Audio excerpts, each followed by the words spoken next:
Hello po sa inyong lahat mga ka-crypto. Ako po si Pinoy Crypto Trader at sa video na ito ay atin pong pag-uusapan ang tungkol sa balitang ito kay Bitcoin. Kung saan ang sabi rito ay Bitcoin post halving decline mirrors 2015 to 2017 cycle. How long before new highs? Ayan, yung Bitcoin post halving na nararanasan na pagbagsak nito ngayon ay meron daw po itong pagkakahawig sa naganap na previous cycle nitong mga nakalipas na taong 2015 to 2017. Kaya ang tanong dito ay gaano nga ba katagal bago magkakaroon ng panibagong high or mataas na presyo itong si Bitcoin. Kaya yan po ang ating pag-uusapan sa video na ito. Pero bago po tayo magpatuloy, ay nais ko lamang po munang bigyang linaw ang aking disclaimer kung saan ang nilalaman po ng video na ito ay hindi po ito isang financial advice. For education and information purposes lamang po ang layunin nito. At ayan, ang sabi rito ay the ongoing Bitcoin post-halving decline closely reflects the patterns observed during the 2015 to 2017 halving bull market cycle, suggesting a similar trajectory. Kaya ayan, sabi rito ay yung kasalukuyan na nagaganap na Bitcoin post-halving decline or pagbagsak ng buong crypto market. Hindi lamang po si Bitcoin ay nagpapakita lamang po ito na meron itong pagkakahawig na sa pattern na naobserbahan sa mga previous halving bull market cycle nitong mga nakalipas na taong 2015 hanggang 2017. At kung ito nga ay may pagkakahawig ay magkakaroon po tayo ng ideya kung ano ang magiging trajectory or magiging posibleng galaw ng kasalukuyang Bitcoin post-halving natin ngayon. Kaya yan, today Bitcoin retraced to the $49,000 price channel for the first time in over 7 months. Ayan. First time daw po na bumagsak or binalikan ni Bitcoin ang presyong $49,000 simula nitong nakalipas na 7 buwan. This price range reappeared after Bitcoin's value plunged from a high of $61,000 to $49,000, marking a significant correction of nearly 20% in just one day. Ayan, ganyan po kabilis yung naranasang pagbagsak ni Bitcoin. Sa loob lamang ng isang araw ay siya po ay nakaranas ng 20% na matinding price correction. Kasi simula po sa presyo na $61,000 ay bumagsak po siya kaagad ng $49,000 na presyo. Amid this performance, veteran market observers have noted a striking historical resemblance, suggesting potential insights into the asset's future trajectory. Ayan, marami pong mga market observers, mga veterano po yan, mga crypto expert ang nakapag-observe. Yan, na meron pong striking historical resemblance. Kung pag sinabi po natin striking historical resemblance ay napakalapit po na pagkakahawig sa previous performance ng crypto market or ni Bitcoin. Kaya ito po yung nagbibigay ng insight or pananaw kung ano ang magiging galaw ni Bitcoin sa hinaharap. Ayan, Bitcoin historicals post-halving declines. In a recent update, veteran trader Peter Brandt cited market data showing that the latest Bitcoin retracement resembles 2015 to 2017 halving bull market cycle. Ayan, meron pong isang veteranong trader dito at siya po ay walang iba kundi si Ginoong Peter Brandt. At siya po ay nagbahagi ng isang market data na siyang nagpapakita po sa pagkakahawig ng latest na naranasang pagbagsak or correction ni Bitcoin nitong nakalipas po na 2015 to 2017 halving bull market cycle. Ayan, check po natin yung kanyang ibinahaging table dito. Ayan, Bitcoin halving price behavior. Ayan, dito po noong halving date po yan, noong 7/9/16.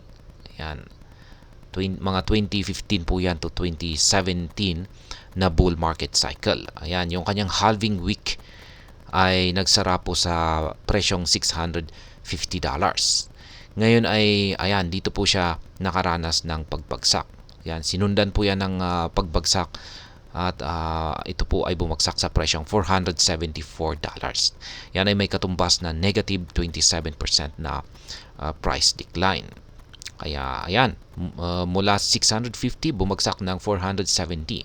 Ngunit ito po ay umangat ng $790. Kaya ayan, dyan na po siya nagkaroon ng struggle nung umangat siya ng $790.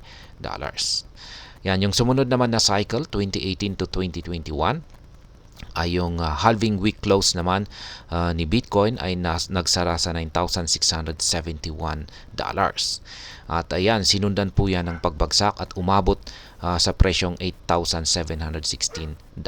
Kaya ayan, meron po yung katumbas na 10% na price decline. Pero pagkatapos po niyan ay sinundan po niyan ng pag-angat sa presyo, kung saan ay umangat po siya sa presyong $13,859. Kaya ayan, may pattern na tayo nakikita rito. Basta pagsapit po ng halving week close ay simula po rito ay masusundan po ito ng pagbagsak, pero ito rin ay aangat. Kaya ayan, yung ngayon 2022 to 2025 ay yung halving week close po natin ay nasa $64,962.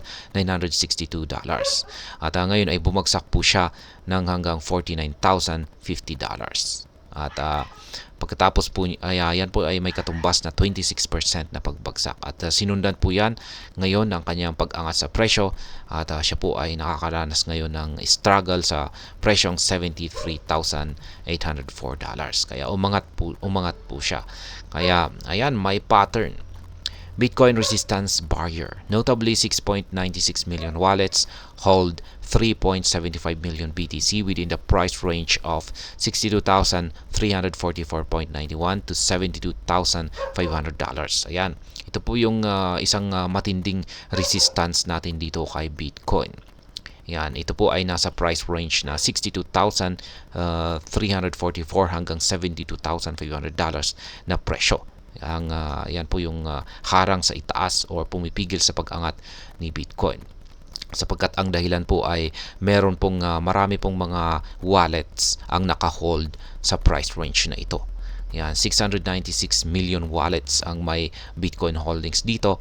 At yung total po ng Bitcoin na kanilang holdings ay umaabot po ng 3.75 million BTC.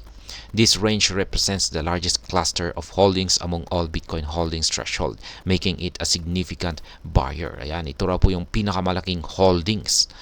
Yan, dito sa lahat po ng Bitcoin holdings threshold. Kaya dahil dyan ay ito po ang siyang dahilan kung bakit isa itong napakatibay na resistance level. Yan, or price price zone or price territory. Kasi price range po yan.